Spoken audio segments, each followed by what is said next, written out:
everyone, this is Madeline with Madeline Bell Artistry. We're gonna go on take 3. So what I've been working on is Sarah Taylor's base puddle, pearl puddle, which is what I have here, which is just white, which she used Artist Loft. I'm actually using Amsterdam white because that's what I had in stock at the moment. Added some Floral Chalk, GS 800, a pouring medium, as well as this Bare Satin Enamel Ultra Pure White. The number is 7050, which is what I have listed here. And then I got the recipe from Sarah Taylor. I will be sure to link her channel on this. So that's what I have here. And I am focusing on blues. So I have here a Prussian blue that I'll be using.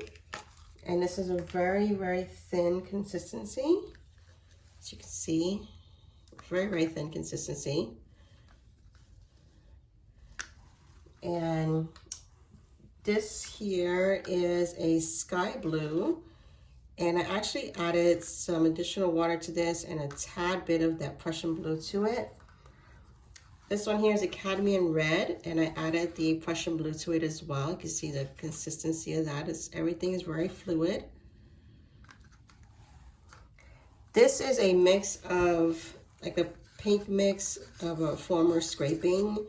I added some of that cadmium red to it because I just wanted to bring a good complementary to that. And I think those two together are absolutely gorgeous. This is a yellow ochre that I have mixed with some other scrapings from my table. Also very fluid consistency. I have some metallic gold that I'll be using. It's an artisan metallic gold. It's just a trusty one that I have. This is a little bit thicker than the ones that I have here. And in here I have Amsterdam white with some satin enamel as well, but a different brand of satin enamel. I actually used is Deco Art satin enamel. That's mixed in this one here, in case I want some extra on the top. So just kind of going with her base and then going with my own style and see what it is that I get. This is I believe it's a 12 by 16 inch. It's just a practice canvas. It's just a level 1 practice canvas that I'm using here. Then I'll tape the back. And yeah, let's get started and see what we get out of this. I'm gonna go ahead and get some gloves on, because I will get my hands full of paint, I'm sure. So what I plan on doing is flooding the canvas with that base, which Sarah Taylor's base recipe. And then using my mix of colors over the base, stretching it over. I'm gonna go for a very minimal. I know I said that before, and then I wind up pouring way too much paint. So I'm gonna try to really work on, holding back a little bit. But I wanna do a little bit different this time than the last two that I've done. I wanna layer the light colors in their own cup, and then lay them over the canvas. And then I'll come back and put it. So I'm gonna start with my blues because that is my focal point. So I'm gonna go ahead and layer some of this Prussian blue in here.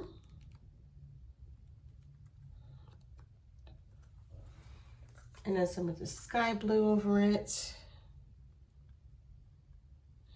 There you go. And do 2 layers of that.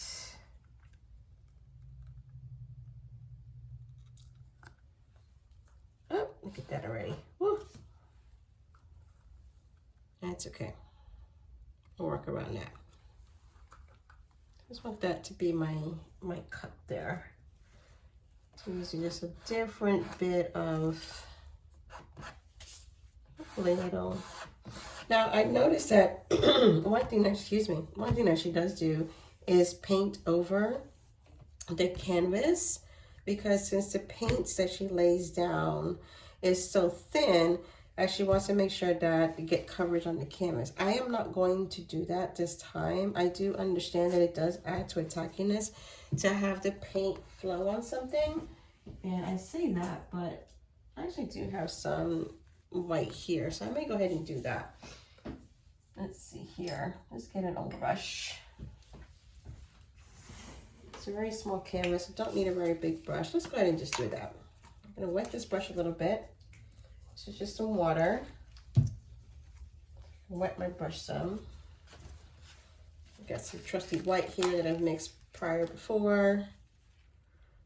And I may go ahead and just paint a little bit over that. I messed up there. Just to help it a little bit. And just go along the edges some here. And hopefully that will help. We'll see what kind of a difference that makes. See, this is tinted a little bit. But we're using this more for the tackiness. See, it's tinted a little bit. I don't know if you can see that, but it does have a tint to it. It's a little pink. That's okay. It's very minimal. And I think we're going to be all right with that. Just to get some wetness and some tackiness to go.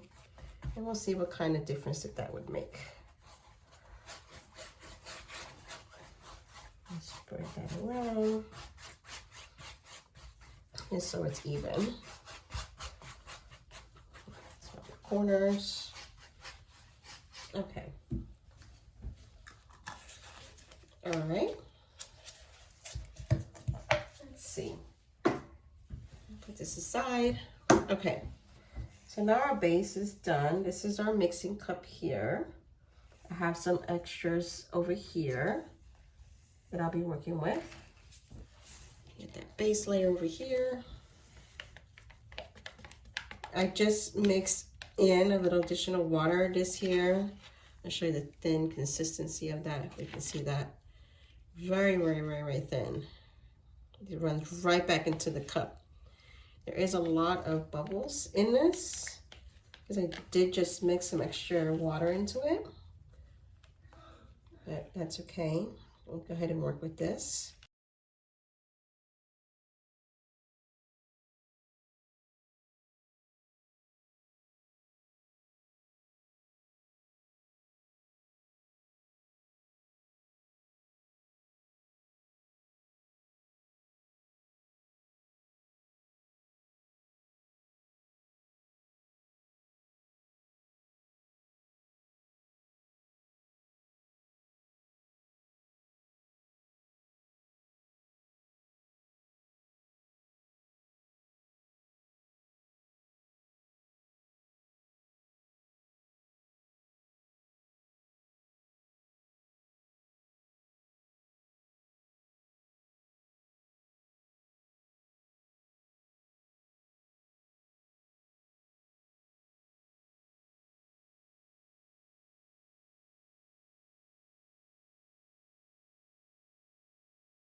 So I'm going to go ahead and leave it at that. Again, not exactly what I was looking to create, but nice nonetheless. Surprised myself with this one quite a bit. I just did something I've never really done before, and I'm just super happy with the results. I'll get you down here for a close-up. I'm going to finish scraping it off and I'll bring it down. Here are the wet results, sorry. So here's where I poured over the satin enamel over that blue because I really wasn't liking it. And I get that it created this cloud over, but I gotta tell you, it adds such an interesting flair to the painting. Let's see if I can get you in closer. Here we go. So here is that reaction with the satin enamels happening all over through here. Beautifully done right through there, just right through here with the colors I overlaid.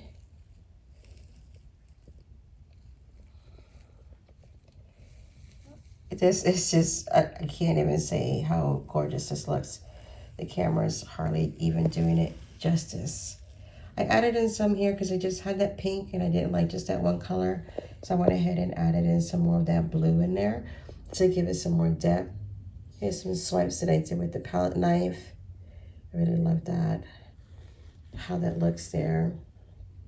I do see where some of my blue sunk in, but again, I absolutely adore that. This is going in a, this is a test piece for a much larger photo that's going to be going into a large bathroom wall. So I think the effect that I have going on here, if I can manage to make it again, right, it's going to be beautiful. So here are the wet results, and I'll come back and show you the dry results when it's ready. Absolutely stunning. I'm having a hard time getting it all in the camera. Absolutely stunning piece. I can't wait to show you the dry results. Coming soon. Thanks. I appreciate you coming back. Well, hanging in there with me. So here are the dry results. Okay, so here it is. Again, this is a 12 by 16 inch canvas. And I'll get you in close so you can see. This one actually dried really interesting. It spread a lot more as it was drying. The details did come out and got embellished even further. And so that was neat. So this was just me actually pouring in the color and not stretching out that what colors was it? It was cadmium red that I mixed with the blue in there, the phthalo blue. And the actual blue that you see in there was stretched. So this part here obviously was stretched. Some manipulation done. I added in some blue there. So I didn't like just the red coming through alone. And did some swipes with the palette knife there. So overall, here's a little interesting spot there. This over here is when I poured over some more satin enamel and stretched it over the blue that was already there. So that's the effect that that gave, which it's really hard to get it on canvas because it's really, really nice, beautiful looking actually. It's kind of, to me, it reminds me of painting a mountain with brush when you get the snow just barely just coming off of the mountain and it leaves that fine white of the snow, but then again you still get the mountain coming through. So again, I'll go ahead and pan out over here so you can see it. So that's it. That's take number 3. And I'll be sure to add a still. So if you want to go ahead and hang on so you can see a still photo of it. But thanks for watching. I appreciate it. Let me know your comments. Please subscribe. And please give me your comments. I like to try to work for the next couple of months on developing my skill set with using this type of base. I got the recipe from Sarah Taylor, but I don't want to mimic her style. I want to use the formula because I find it super interesting, but I want to incorporate it with my own style, right? Where obviously no one's going to be able to do exactly what another artist does. So it just makes more sense to just go ahead and practice with the formula on a style that, your own personal style. So they're always going to look different. But, overall, I'm just absolutely loving this piece. Loving the colors and the vibrancy on it. It totally reminds me of a mountain. You can see the sky like a sunset, just glistening. It's beautiful colors on the mountains. Anyway, would love to hear your comments. Everyone take care. Bye.